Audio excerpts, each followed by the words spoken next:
Oi, eu sou o Cadu, do Eternos Aprendizes. Olá, eu sou a Babi, do Biologando com Babi, e hoje nós vamos estudar o capítulo 3 do livro A Caminho da Luz, as raças adâmicas. Mas antes, vamos fazer uma oração inicial, pedindo o auxílio dos nossos queridos irmãos de luz para nos auxiliar no entendimento do livro durante o nosso estudo, as nossas leituras.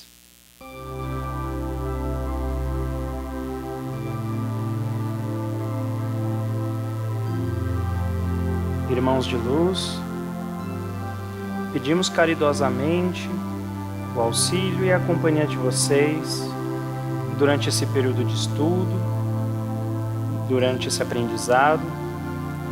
Pedimos o auxílio para que nós possamos compreender todo o conteúdo descrito neste capítulo e que nós possamos,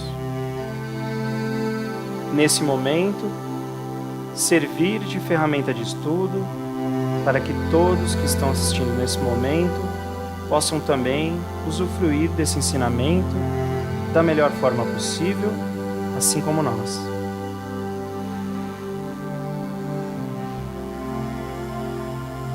Por isso, tranquilos que estamos, pensemos no nosso querido Mestre Jesus. Pai nosso que estais nos céus, santificado seja, Senhor, o teu nome. Venha a nós o teu reino, que é de amor e de luz. Seja feita a tua vontade, assim na terra como no céu. O pão nosso de cada dia dai-nos hoje, Pai. Perdoa as nossas ofensas, assim como nós perdoamos a quem nos tem ofendido.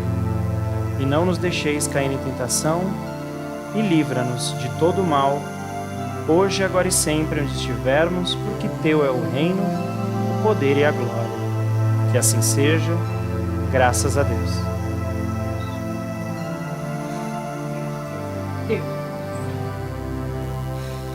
Então, hoje nós vamos começar a estudar o capítulo 3, que vai falar sobre as raças adâmicas. O sistema de Capella.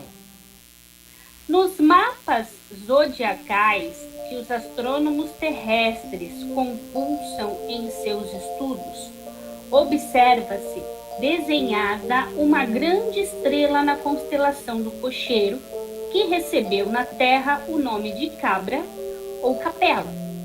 Magnífico sol entre os astros que nos são mais vizinhos, ela, na sua trajetória do infinito, faz-se acompanhar igualmente da sua família de mundos, cantando as glórias divinas do ilimitado.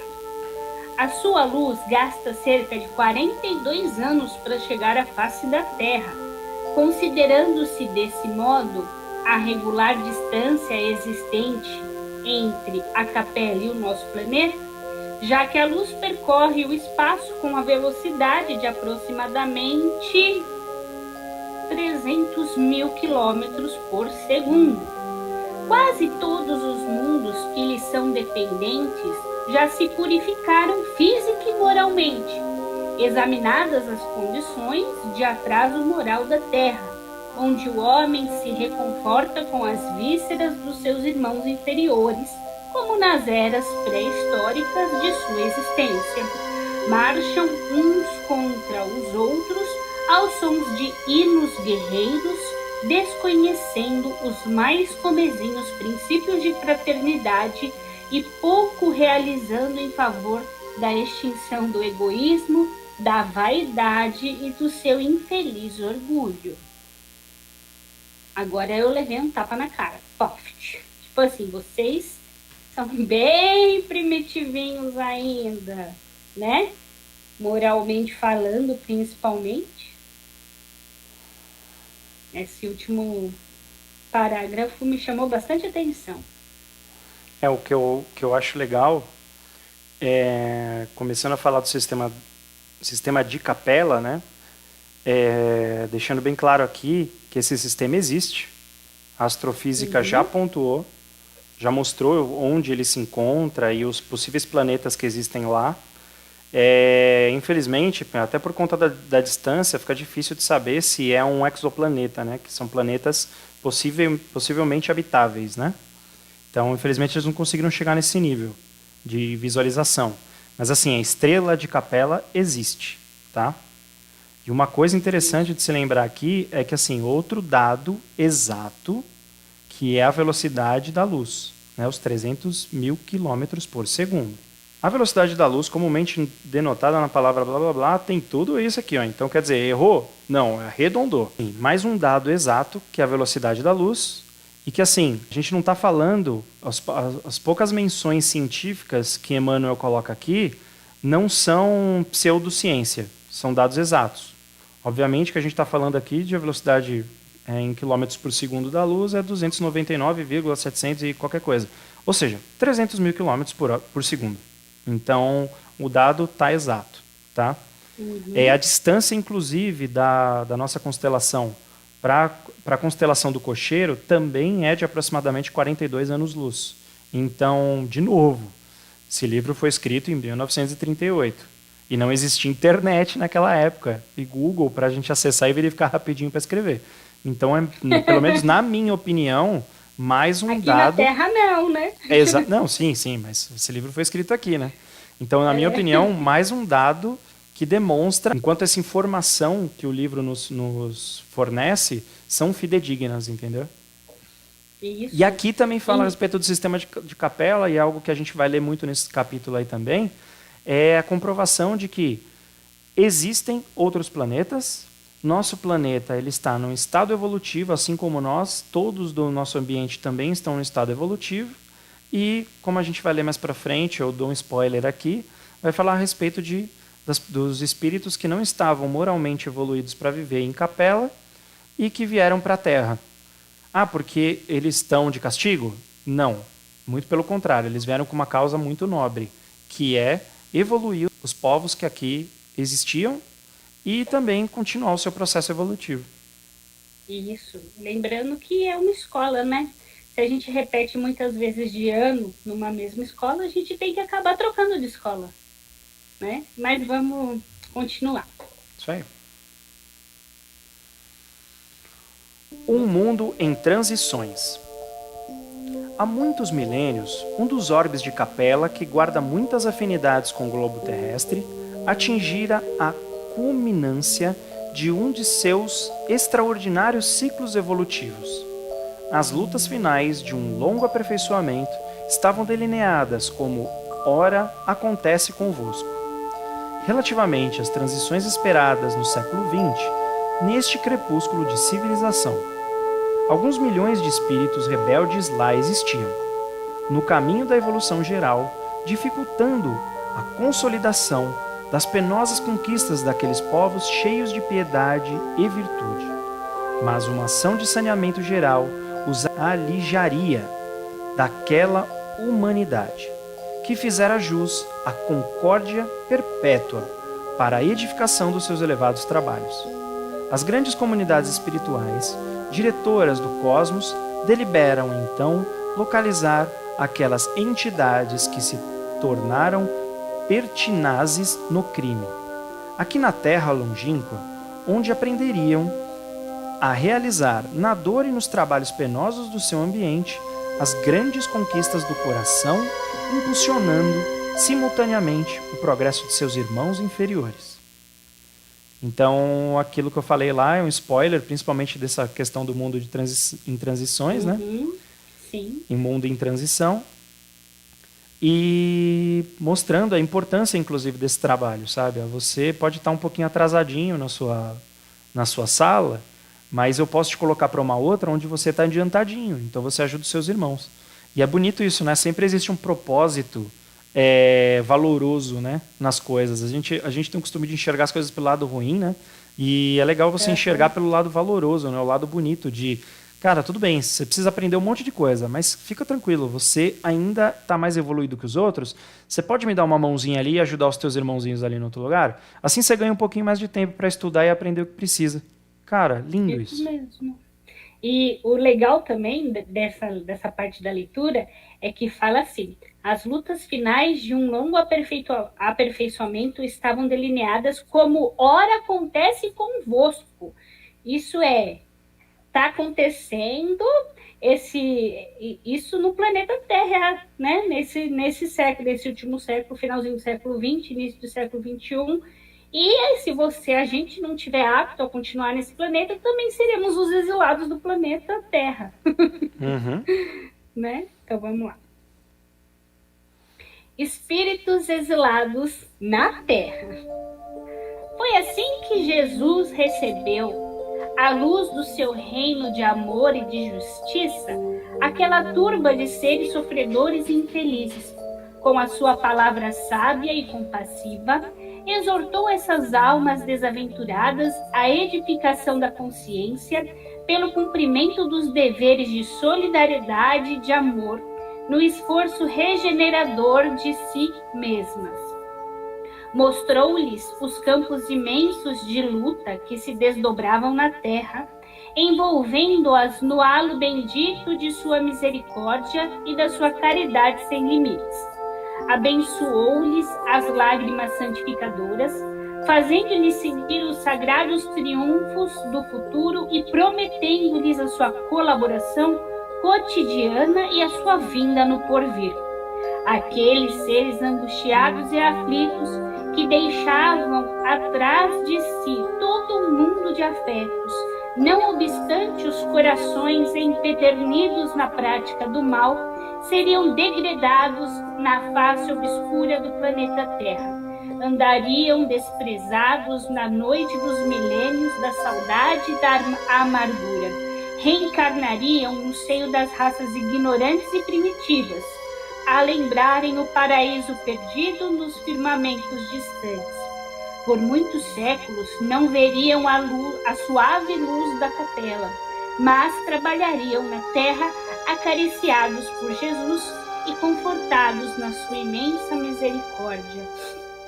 Olha que eles saem de um mundo onde estava bem mais adiantado que o planeta Terra, são exilados para um mundo em que eles iriam reencarnar em corpos que para eles não eram tão bonitos e belos assim, né? Na parte, se a gente for verificar o grau de adiantamento, e então para eles isso era uma coisa ruim, isso era a perda do paraíso propriamente dito, né? Que a fala que o Adão foi expulso do paraíso, na verdade, na simbologia mostra que esses espíritos, eles perderam aquele paraíso onde eles viviam e vieram para um planeta mais atrasado, mas como já dissemos anteriormente, não é por castigo, né? Mas sim para que eles aprendessem a prática do amor, da caridade e da solidariedade para vir ajudar os nossos irmãozinhos mais atrasados, né? Cara, isso é muito legal, né? É bem legal. É muito legal. Fixação dos caracteres raciais. Com auxílio desses espíritos degradados, naquelas eras remotíssimas, as falanges do Cristo operavam ainda as últimas experiências sobre os fluidos renovadores da vida, aperfeiçoando os caracteres biológicos das raças humanas. A natureza ainda era, para os trabalhadores da espiritualidade, um campo vasto de experiências infinitas, tanto assim que, se as observações do mendelismo fossem transferidas àqueles milênios distantes, não se encontraria nenhuma equação definitiva nos seus estudos de biologia.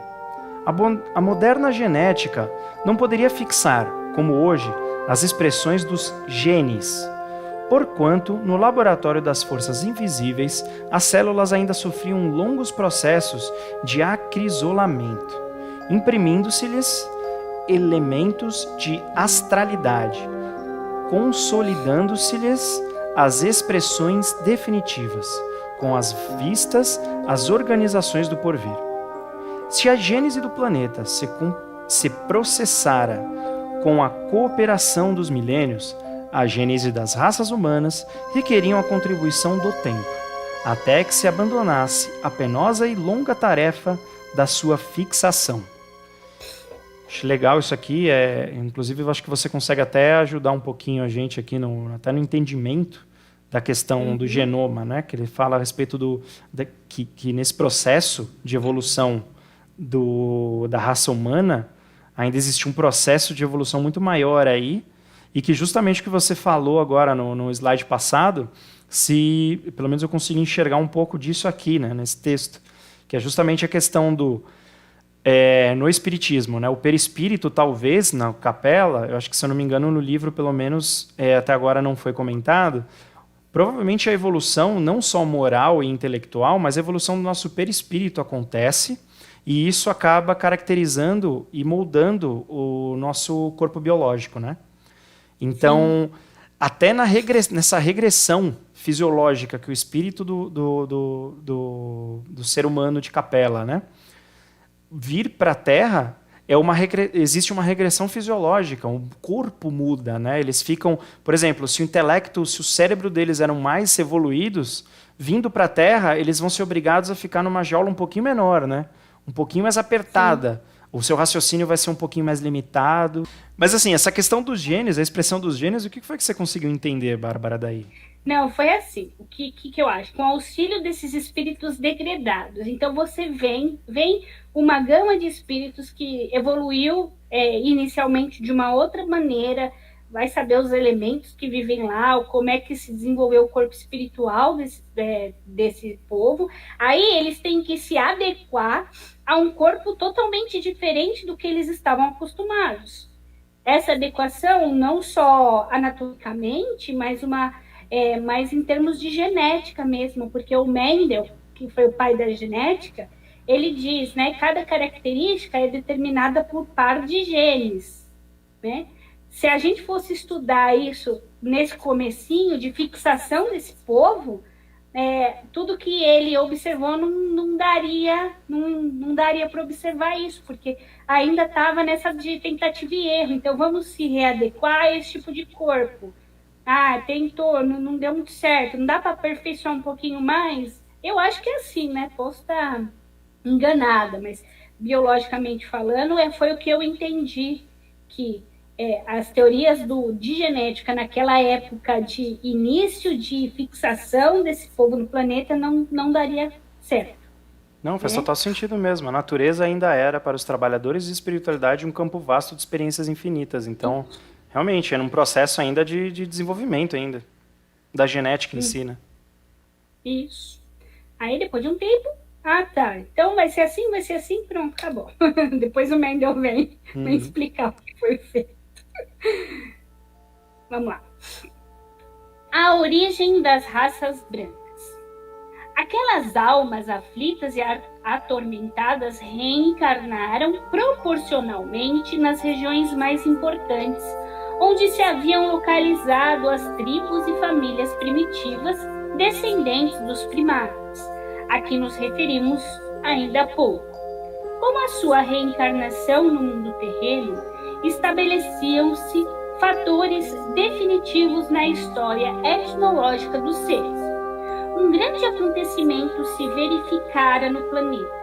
É que, com essas entidades, nasceram no orbe os ascendentes das raças brancas. Em sua maioria, estabeleceram-se na Ásia, de onde atravessaram o Istmo de Suez para a África, na região do Egito, encaminhando-se igualmente para a longínqua Atlântida, de que várias regiões da América guardam assinalados vestígios. Não obstante, as lições recebidas da palavra sábia e mansa do Cristo, os homens brancos olvidaram os seus sagrados compromissos. Grande percentagem daqueles espíritos rebeldes, com muitas exceções, só puderam voltar ao país da luz e da verdade depois de muitos séculos de sofrimentos expiatórios. Outros, porém, infelizes e retrógrados, permanecerão ainda na Terra nos dias que correm, contrariando a regra geral, em virtude do seu elevado passivo de débitos clamorosos. Então aqui, né, é mais uma história. Então encarnaram esses espíritos, eles deram origem às raças brancas. A parte deles foi para um local, a outra parte foi para outro local, né? Alguns passaram séculos na expiação, muitos já voltaram e outros, quiçá, devem continuar por aqui, né? Vai saber. E com um detalhe muito interessante aqui, é por isso que eu falo, né, cara? Você, se não fosse Emmanuel e Chico, eu não sei se eu acreditaria tanto, sabe? Porque, cara, Emmanuel não tem medo nenhum de falar sobre Atlântida, né? Atlântida, para quem não sabe, é aquela ilha ou continente, né? Que teve primeira menção lá numa história, numa obra de Platão, né? Se eu não me engano. E desde então, vários locais do mundo inteiro e várias histórias e até religiões do mundo inteiro relatam sobre a Atlântida, né? Ter existido e agora, mais uma vez, Chico e Emmanuel falando a respeito de que realmente a Atlântida foi aquele meio termo ali de, ó, vocês vão começar a popular o planeta Terra e vai começar daqui, né? Uhum. Tipo, é meio que uma reunião, galera se reúne aí, encarna, sente a experiência e depois a gente volta a falar porque vocês vão começar a espalhar o mundo inteiro, né? Interessante isso. E nos próximos trechos a gente vai ler, inclusive, de todo o início de todas as raças, né? No planeta Isso Terra, mesmo. né? Muito interessante, muito interessante. 4 grandes povos. As raças adâmicas guardavam vaga lembrança da sua situação pregressa, tecendo o hino sagrado das reminiscências. As tradições do paraíso perdido passaram de gerações a gerações, até que ficassem arquivadas nas páginas da Bíblia. Aqueles seres decaídos e degradados, à maneira de suas vidas passadas no mundo distante de Capela, com o transcurso dos anos, reuniram-se em 4 grandes grupos que se fixaram depois nos povos mais antigos, obedecendo às afinidades sentimentais e longínquas que as associavam na constelação do cocheiro. Unidos novamente na esteira do tempo, firmaram desse modo o grupo das Árias, a civilização do Egito, o povo de Israel e as costas da Índia.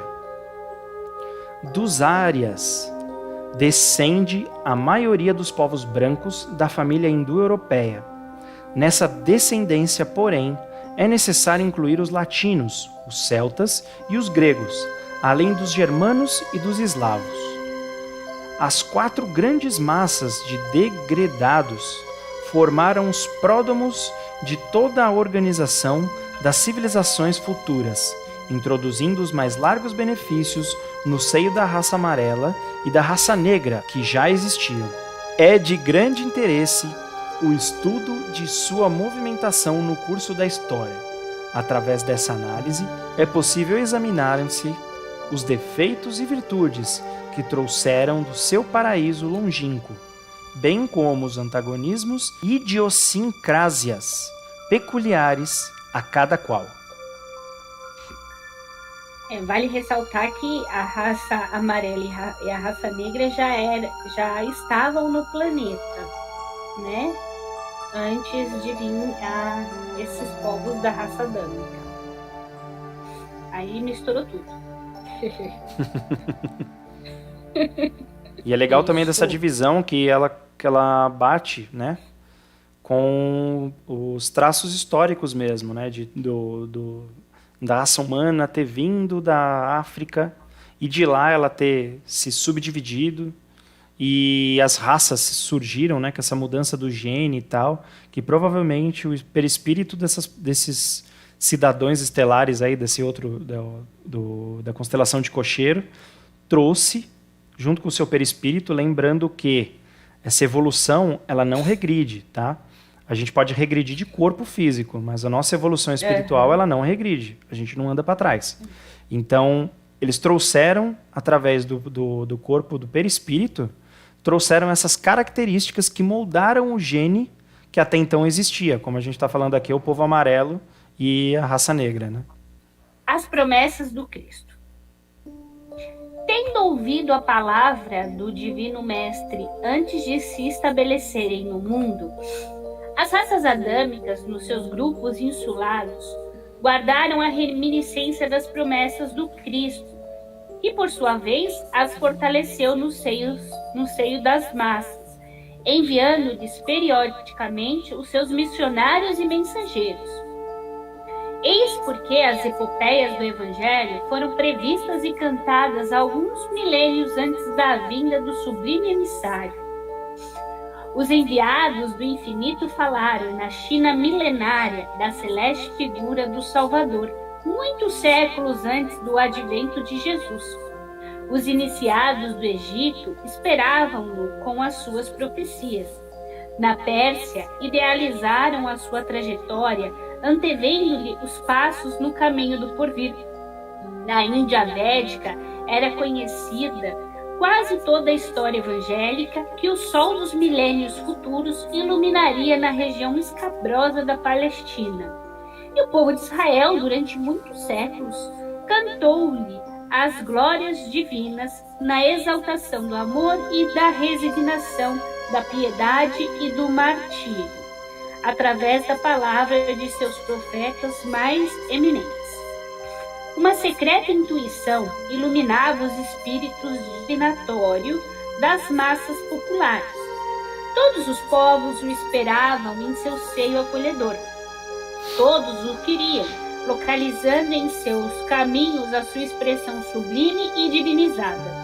Todavia, apesar de surgir um dia no mundo como alegria de todos os tristes e providência de todos os infortunados, à sombra do trono de Jessé, o Filho de Deus, em todas as circunstâncias, seria o verbo de luz e de amor do princípio, cuja genealogia se confunde na poeira dos sóis que rolam no infinito. Jesus prometeu a sua vinda e todas as partes do mundo o esperavam. Isso fala um pouco daquela sensação que a gente tem, né, de... Todos os povos têm, né, saber de um salvador ou algo que a gente espera, que alguém nos ajude, nos auxilie, né? Sim. E é legal isso. Que lindo, né? Uhum. Vamos lá.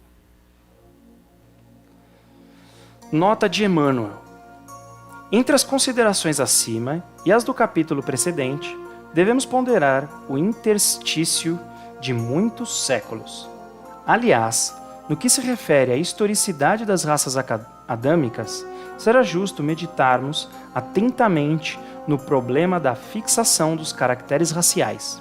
Apresentando o meu pensamento humilde, procurei demonstrar as largas experiências que os operários do invisível levaram a efeito sobre os complexos celulares, chegando a dizer da impossibilidade de qualquer cogitação mendelista nessa época da evolução planetária. Aos propósitos de Jesus, foi necessária grande soma de tempo, no sentido de fixar o tipo humano. Assim, pois, referindo-nos ao degrado dos emigrantes de Capela, devemos esclarecer que, nessa ocasião, já o primata hominis se encontrava irregimentado em tribos numerosas. Depois de grandes experiências, foi que as migrações do Pamir se espalharam pelo orbe, obedecendo a sagrados roteiros, delineados nas alturas. Quanto ao fator de se verificar a reencarnação de espíritos tão avançados em conhecimento, em corpos de raças primigênias, não deve causar repugnância ou entendimento. Lembremo-nos de que um metal puro, como o ouro, por exemplo, não se modifica pelas circunstâncias de se apresentar em vaso imundo ou disforme. Toda oportunidade de realização do bem é sagrada. Quanto ao mais, que fazer com o trabalhador desatento que estraçalha no mal todos os instrumentos perfeitos que lhes são confiados. Seu direito aos aparelhos mais preciosos sofrerá solução de continuidade. A educação generosa e justa ordenará a localização de seus esforços em maquinárias imperfeitas, até que saiba valorizar as preciosidades em mão. A todo tempo, a máquina deve estar de acordo com as disposições do operário, para que o dever cumprido seja caminho aberto a direitos novos. Entre as raças negra e amarela, bem como entre os grandes agrupamentos primitivos da Lemúria, da Atlântida e de outras regiões que ficaram imprecisas no acervo do conhecimento dos povos, os exilados da capela trabalharam proficuamente, adquirindo a provisão de amor para suas consciências ressequidas. Como vemos, não houve retrocesso, mas providência justa de administração segundo os méritos de cada qual, no terreno do trabalho e do sofrimento para a redenção. Pode desmudar. Aqui na nota de Emmanuel, ele deixa algumas coisas bem fixas assim, né? Bem claras, inclusive, para quem lê e de repente encontrar alguma divergência que possa dar chance para divergência, né? Ele fala sobre os capítulos precedentes. A gente tem que ponderar algumas coisas, principalmente a transcrição dos séculos, né? Passaram muito tempo de um momento para outro. Então a gente tem que lembrar que ele fez um resumão, né? E a gente tem que ponderar algumas coisas nesse resumão aí, né? Até porque ele não pode ser tão específico em todas as situações. Gostei, de novo, né, como eu sempre falo, acho que em todos os vídeos aí, apresentando meu pensamento humilde. Gente, um espírito elevado, como o nosso querido Emmanuel, sempre deixando claro a humildade dele, né? E, obviamente, Chico Xavier também sempre trazendo isso, né, para mostrar o quão equiparados os dois estão assim nesse sentido de humildade, né, nos dando exemplo da humildade, né? Então, foram demonstrações largas de experiência, falando a respeito do trabalho do invisível, né, vamos dizer assim, né, para a nossa evolução, os prepostos de Jesus, o quão foi importante o trabalho dele, né, nesse processo de migrantes de capela, né, do pessoal que veio de capela. Também ele fala um pouquinho do que eu tinha falado, pelo menos eu entendi dessa forma, né, a respeito daquela questão de a evolução é contínua.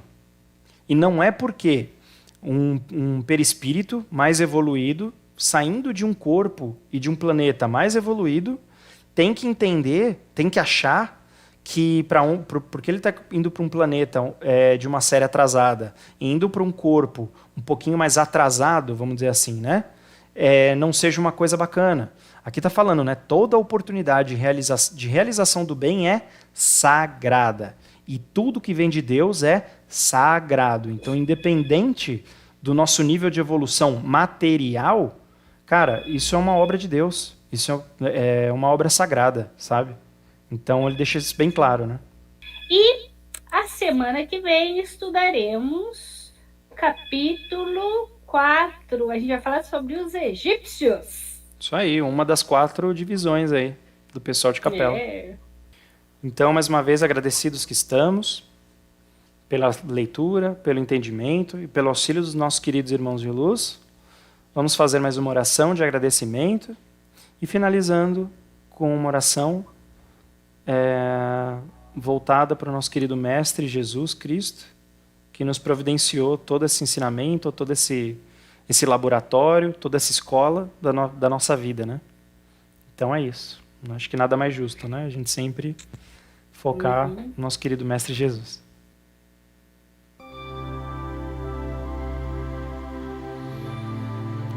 Então, mais uma vez, nós agradecemos os nossos queridos irmãos de luz pelo auxílio da compreensão no nosso estudo dessa obra primordial e tão importante que nossos queridos irmãos Emmanuel e Chico Xavier nos presentearam. Agradecemos os auxílios dos nossos queridos irmãos de luz, agradecemos a todos que estão assistindo esse estudo e que possam contribuir de alguma forma, deixando um comentário, contribuindo para que todo o nosso conteúdo estudado seja vivo e continue crescendo e evoluindo no nosso íntimo. Então, nos mantendo agradecidos que estamos, voltemos nosso pensamento mais uma vez ao nosso querido Mestre Jesus. Pai nosso que estais nos céus, santificado seja, Senhor, o teu nome. Venha a nós o teu reino, que é de amor e de luz. Seja feita a tua vontade, assim na terra como no céu. O pão nosso de cada dia dai-nos hoje, Pai. Perdoa as nossas dívidas à medida que perdoamos os nossos devedores. E não nos deixes cair em tentação, e livra-nos de todo o mal, hoje, agora e sempre, onde estivermos. Porque teu é o reino, o poder e a glória. Que assim seja, graças a Deus. E se você gostou desse vídeo e dos nossos estudos, inscreva-se no canal. Até a próxima! Obrigado, paz e luz a todos. Tchau, tchau.